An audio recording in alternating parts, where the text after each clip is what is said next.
وسلام علی عبادہ الذین اصطفیٰ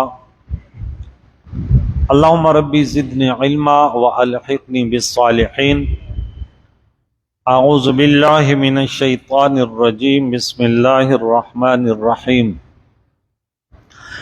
یا ایہا النبی قل لازواجک ان کنتن تردن الحیاة الدنیا وزینتها فتعالین امتعکن واسرحکن سراحا جمیلا صدق اللہ العظیم۔ محترم سامعین اور حاضرین کرام، سورہ احزاب کا درس 27 جو واقع احزاب تھا وہ یہاں پہ ختم ہوا۔ آگے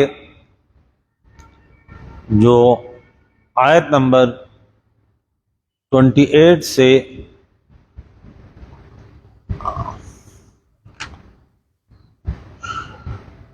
35 نمبر آیات تک یہاں ازواج مطہرات کا ذکر شروع ہو رہا ہے، اور پھر 36 سے 40 نمبر آیات تک پھر حضرت زید بن حارثہ رضی اللہ تعالیٰ عنہ اور زینب رضی اللہ عنہ کا واقعہ شروع ہوگا۔ یہاں رب فرماتا ہے کہ یا ایھا النبی، اے نبی، اے غیب کی خبریں بتانے والے نبی۔ یہ عربی لفظ ہے نبی، اس بشر کو کہتے ہیں جو اللہ کے پیغامات کو لوگوں تک پہنچائے۔ پوشیدہ بات ہے جہاں تک انسان عقل کی رسائی نہیں ہوتی، حواس خمسہ سے جن چیزوں کا ادراک نہ ہو۔ قل، آپ فرما دیجئے، لازواج کا، اپنی ازواج مطہرات سے،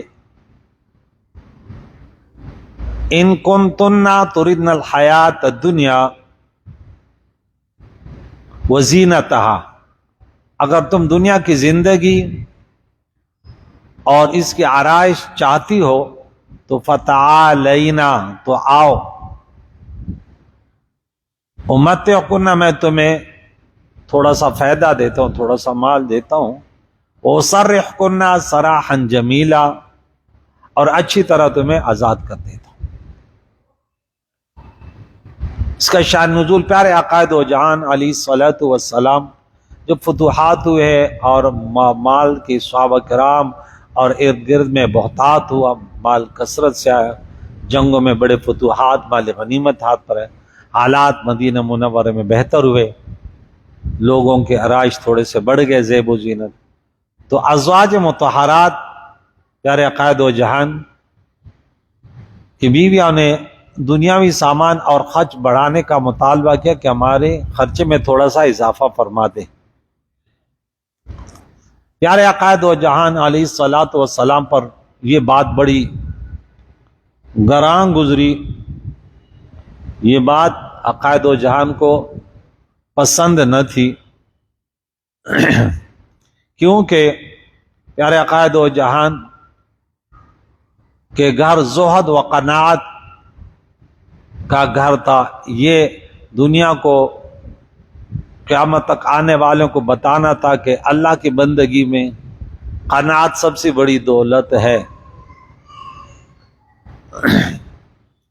اس پر یہ آیت مقدسہ اتری، اس میں پیارے آقا دو جہان کی ازواج کو وہ اختیار دیا گیا کہ جو آئندہ مذکور ہے۔ خیال ہے کہ اس وقت پیارے آقا دو جہان کی 9 بیویاں تھیں، 5 قریشی خاندان کی، حضرت عائشہ، حفصہ، رملہ یعنی ام حبیبیہ بنت ابی سفیان، ام سلمہ بنت ابی امیہ، سودا بنت زمعہ، اور 4 غیر قریشیہ، زینب بنت جاحش، اسدیہ، میمونہ بنت حارث، ہلالیہ، صفیہ بنت حیی، خیبریہ، جویریہ بنت حارثہ، مستلقیہ، رضوان اللہ تعالی علیہن، رضوان اللہ تعالی علیہن۔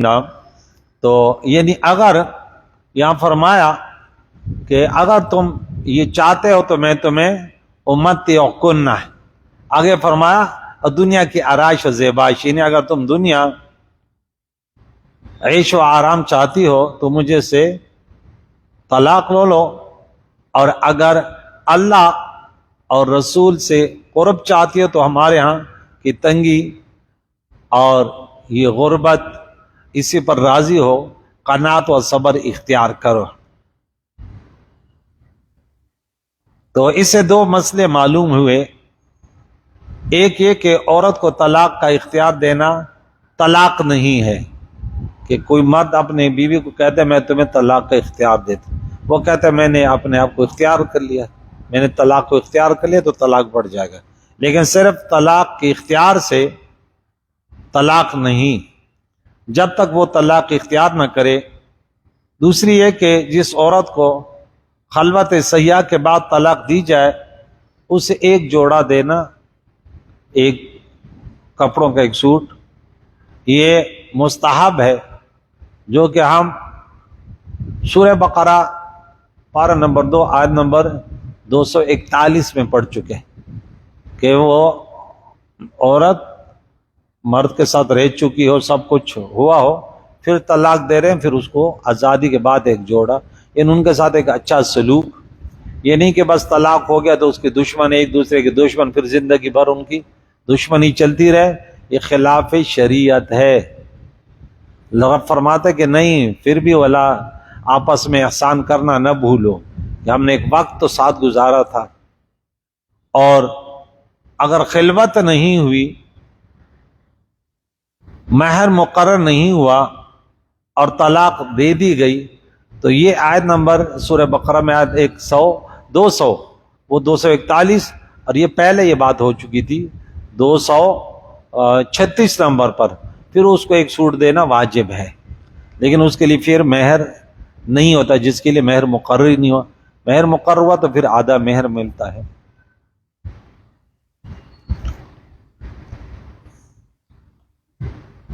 خیال رہے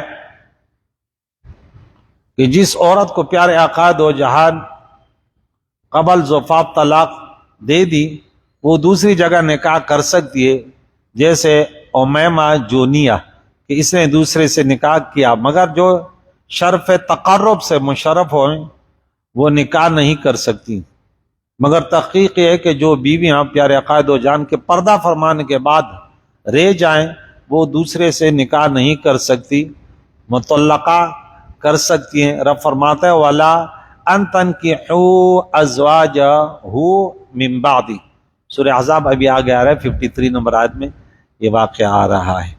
اگر مطلقہ بھی کہیں نکاح نہ کر سکے تو طلاق بیکار ہوگی، اگر دنیا سے عقائد و جان پردہ فرما ہو گئے۔ پیارے عقائد و جان کے ازواج احترام مسلمانوں کی مائیں ہیں، نہ کہ ہر حکم میں۔ وَإِن كُنتُنَّ تُرِدْنَ اللَّهَ وَرَسُولَهُ، اگر تو رب فرماتا ہے اگر اے نبی کی بیویوں، اگر تم اللہ واللہ کی رضا چاہتے ہیں، اللہ اور اللہ کے نبی کو اختیار کرتی ہوں، وَالدَّارَ الْآخِرَةَ اور آخرت کا گھر، فَإِنَّ اللَّهَ أَعَدَّ لِلْمُحْصَنَاتِ مِنكُنَّ أَجْرًا عَظِيمًا، تو بے شک اللہ نے تیار کر رکھے محسنات نیکوکار عورتوں کے لیے تم میں سے، انہیں تم ہیں، یا من تبعیضیہ نہیں بیانی ہے، بہت بڑا اجر۔ معلوم ہوا کہ پیارے عقائد و جان کو اختیار کرنا در حقیقت اللہ تعالیٰ کو اور قیامت کو اختیار کرنا ہے، جیسے حضور مل گئے، جس سے حضور مل گئے اسے خدا اور ساری خدائی مل گئی، جو حضور سے دور ہوا وہ اللہ تعالیٰ سے دور ہوا۔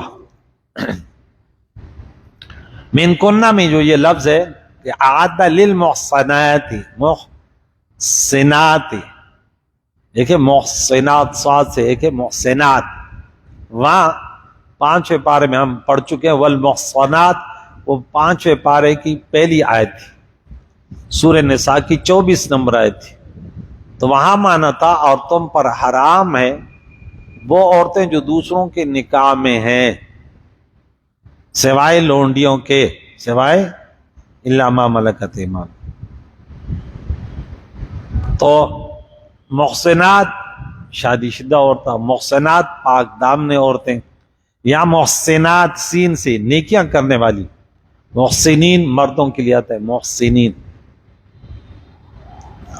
من کنہ کا من جو ہے بیانیہ ہے نہ کہ تبعیضیہ، کیونکہ پیارے عقائد دو جان کی ساری ازواج مطہرات نیکوں کی سردار ہیں۔ اس سے معلوم ہوا کہ عقائد و جان کے ازواج کے نیکیوں کا اجر ثواب سارے عالم کے نیکیوں کے ثواب سے زیادہ۔ اس کی تفسیر وہ حدیث ہے جس کہ پیارے عقائد و جان نے فرمایا کہ میرے صحابی کہ 4 سیر جو خیرات کرنا تمہارے پہاڑ بھر سونے کے خیرات سے زیادہ افضل ہے۔ صحابہ کی شان ہے کہ ان کا تھوڑا سا صدقہ وہ بڑا مشکل وقت تھا کہ انہوں نے اسلام کے لیے قربانیاں دی۔ اب تو کوئی مشکل ہی نہیں ہے، اب کیا مشکل ہے؟ کوئی نہ نماز پر پابندی، نہ کلمہ طیبہ پر پابندی، نہ روزہ زکوٰۃ پر پابندی۔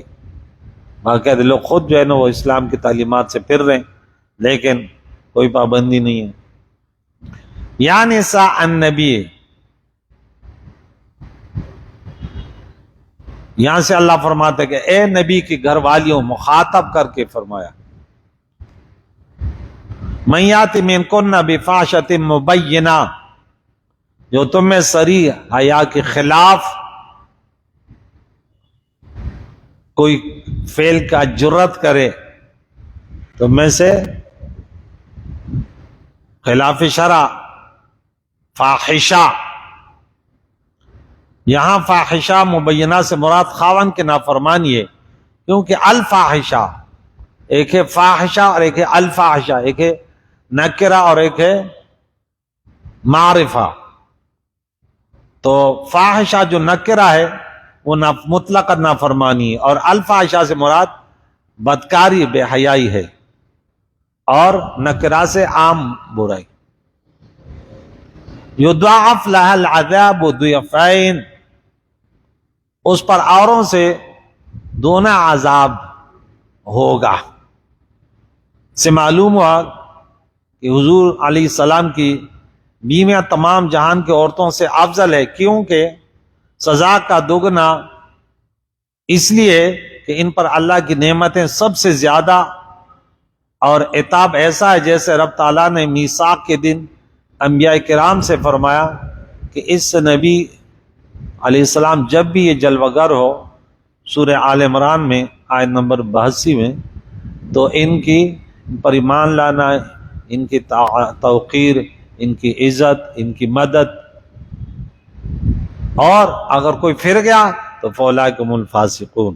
لہذا اس آیت سے روافض جانتے ہو، روافض کا لفظ عوام اکثر نہیں جانتے، وہ دلیل نہیں پکڑ سکتے۔ ان کی بیماری یہ ہے، امہات المومنین پیارے نبی کے صحابہ، ادھورا ایمان نہیں چلتا۔ وَكَانَ ذَلِكَ عَلَى اللَّهِ يَسِيرًا، اور یہ اللہ کے لیے بڑا آسان ہے۔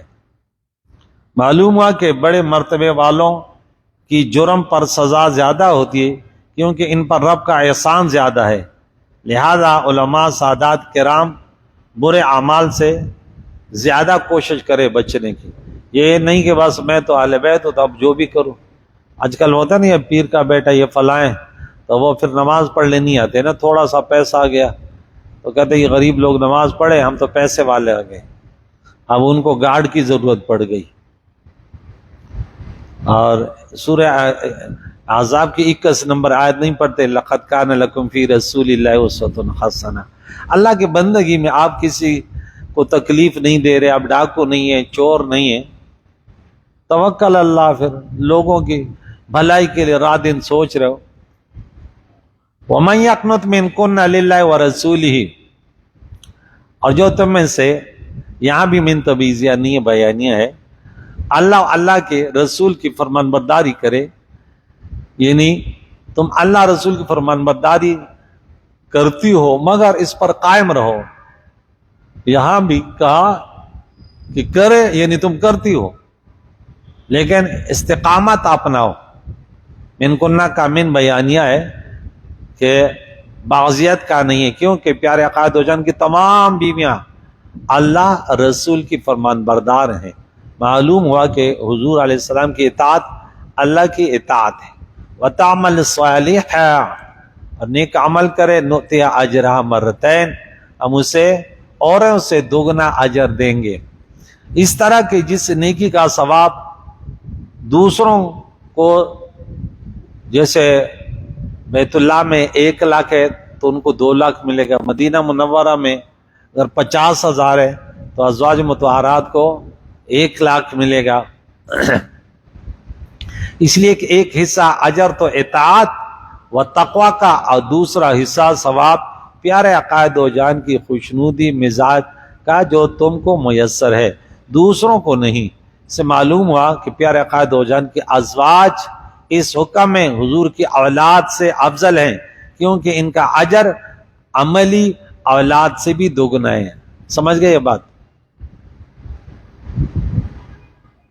کہ عقائد و جان کے ازواج مطہرات کا اجر ان کے اولاد سے بھی بڑھ کر ہے۔ وَأَعْتَدْنَا لَهَا رِزْقًا كَرِيمًا، اور ہم نے اس کے لیے عزت کی روزی تیار کر رکھی ہے، یعنی جنت میں اسے دگنے اجر کے سوا خاص روزی تمہارے لیے مخصوص ہے۔ اس سے بھی معلوم ہوا کہ اولاد پاک صاحب الاولاد سے ازواج مطہرات افضل ہیں، کیونکہ یہ حضرات جنت میں حضور کے ساتھ ہوں گی، اور خاص روزی کی حقدار، جس روزی کا کسی کو پتہ نہیں کہ وہ کیا ہوگا۔ ہمیں دکھ اس بات کا ہے کہ پیارے عقائد و جہان علیہ السلام کے ازواج مطہرات کا ذکر اتنا ناگوار، یہ بدعتیوں کی پہچان ہے۔ میری ایک کڑوی بات یاد کرو کہ تمام صحابہ کا ذکر نہ کرے، پیارے عقائد و جہان کے گھر والیاں، ہماری مائیں، اس مسلمانوں کی ماؤں کا ذکر نہ کہ وہ رکوع پڑھیں، وہ آیت پڑھیں، ان کا نام تک نہ لے جو شان ازواج مطہرات ہے۔ یہ میں بتا رہا ہوں، یہ پورا ذکر اللہ نے یا نساء النبی کہہ کر پکارا، پھر بھی ادھر ادھر کر کر، اور ازواج مطہرات تو کہتے اہل بیت میں تھوڑی ہے، یعنی اگر ہیں تو بولتے نہیں، تو اب آپ عوام تو بے وقوف ہے نا، ان کو کیا پتہ کہ کیا پڑھا ہے، وہ تو کہتے میں مولی لے کر، وہ اندر چور ہے یار، تو کیا پتہ ہے، تو کیا جانتا ہے یہ چور ہے؟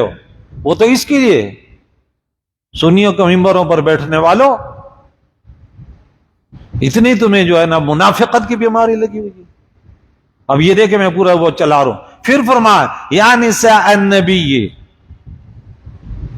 اے میرے محبوب، اے میرے نبی، خاتم النبی کے گھر والیوں، لستن کاحد من النساء، تم اور عورتوں کی طرح نہیں ہو، تمہارے درجات بہت بلند ہیں، بلکہ تم تمام جہان کے اولین و آخرین عورتوں سے افضل، از حضرت آدم علیہ السلام تا روز قیامت کوئی بھی تمہارے ہمسر نہ ہوئی نہ ہو۔ سے معلوم ہوا ازواج مطہرات اولاد طیبہ طاہرہ سے افضل ہیں، کیونکہ نساء سب کو شامل ہے۔ یہ بھی معلوم ہوا کہ جب حضور کی ازواج کی مثل عالم میں کوئی عورت نہیں، تو پیارے عقائد و جہان کی مثل بھی کوئی ہو سکتا ہے؟ پھر جو لوگ اپنے کو حضور جیسے سمجھتے ہیں کہ وہ ہمارے جیسا، ارے تم پیارے عقائد و جان کے ازواج مطہرات کے مانند کوئی نہیں ہو سکتا۔ فرمایا دنیا میں کوئی تمہاری جیسے عورت نہیں ہو سکتی۔ قرآن کہہ رہا ہے ان اتقیتن، اگر تم اللہ سے ڈرو، فلا تخضعن بالقول، فلا تخضعن، ملائم بات نہ کرو، بات نرم نہ رکھو، لہجہ لچکدار لہجہ نہیں اختیار کرو کہ غلط انسان کو امید نہ لگ جائے، ایسے منافقین موجود ہیں، بات کڑک۔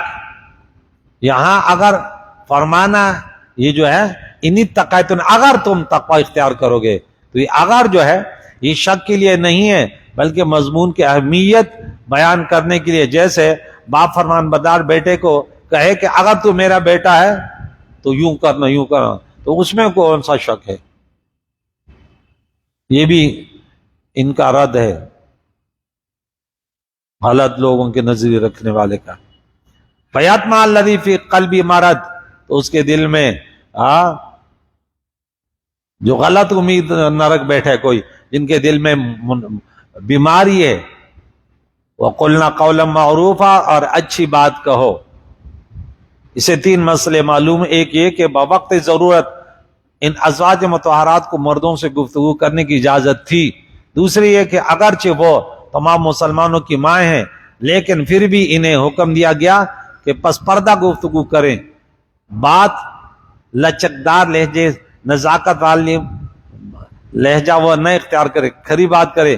تو یہاں دیکھیں بعض مفتیان کرام، تقوی اپنی جگہ ہے لیکن اب شریعت کو بیان کرے، کہتے نہیں وہ کوئی عورت جو ہے نا وہ اپنا مسئلہ نہیں پوچھ سکتی، اس کی عورت آواز بھی عورت ہے۔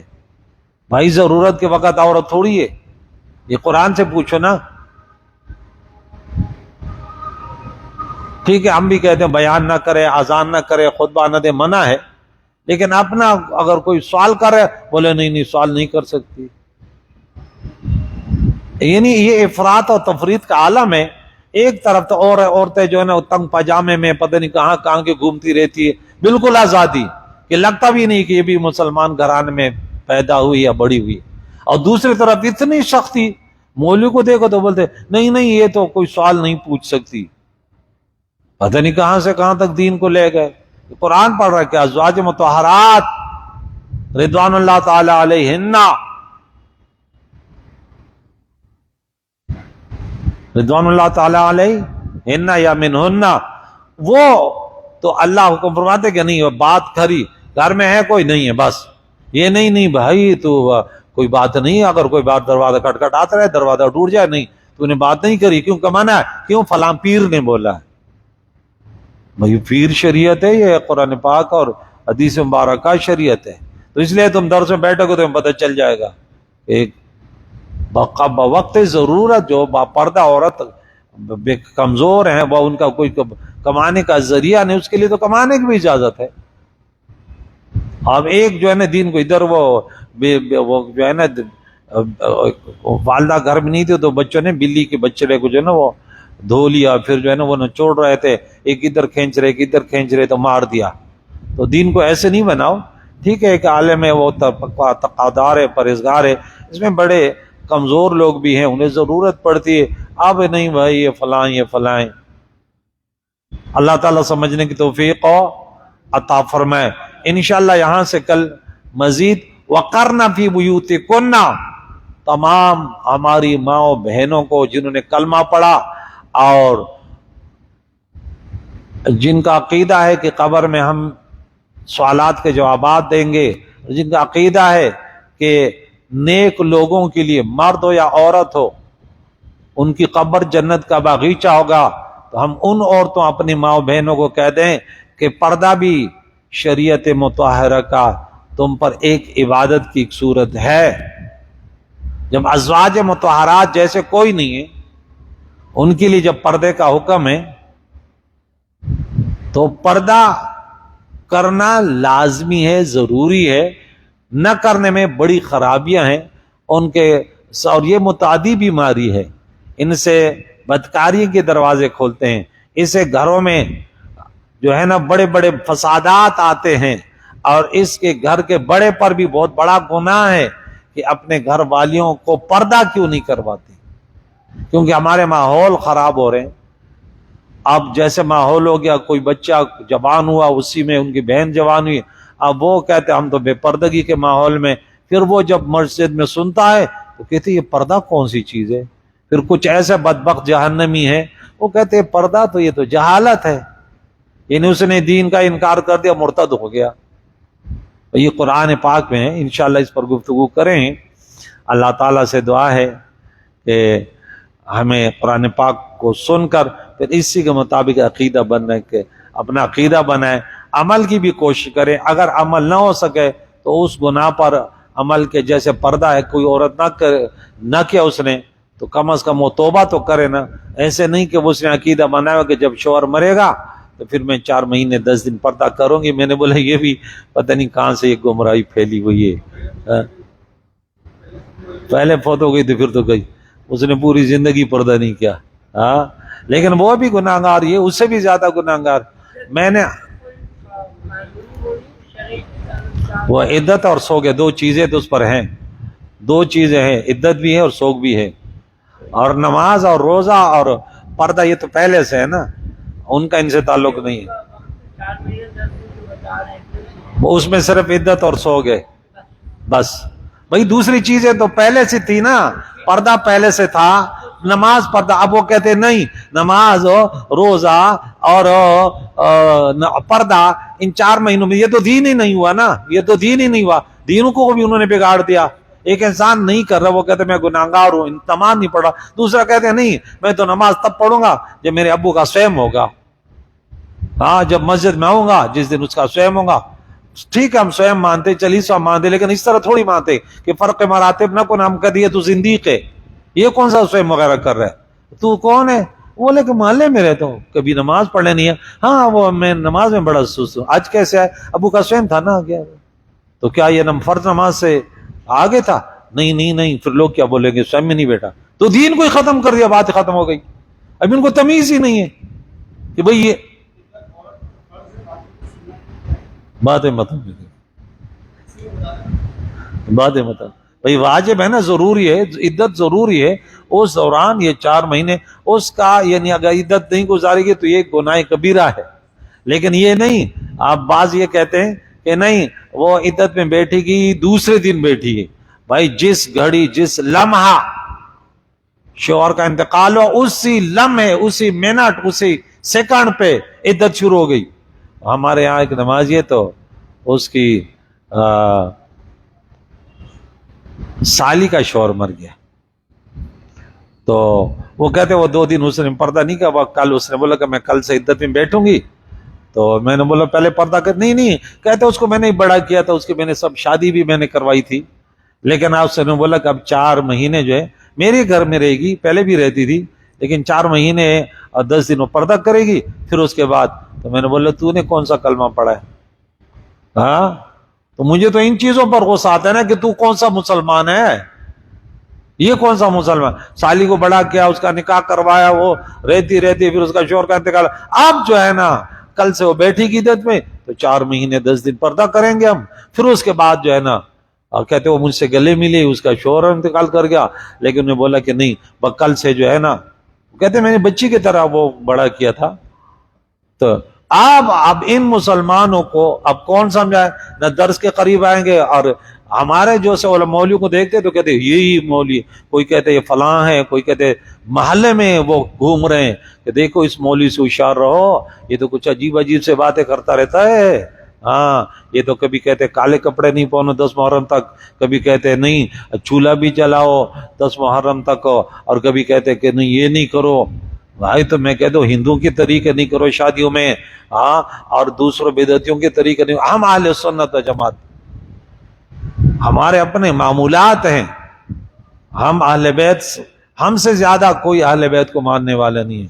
ہاں، ہم سے بڑھ کر کوئی پیارے نبی کی شریعت، ہم کہتے ہیں ہم ہیں حسینی، ہم اس کے جو ہے نا پیاری پیاری اداؤں کو زندہ کرنے والے ہیں. ہم لوگوں سے اپنی زندگی ہم نے وقف کر رکھی. اللہ تعالیٰ پر کرنے کی توفیق عطا فرمائے. وعلیہ البلاغ.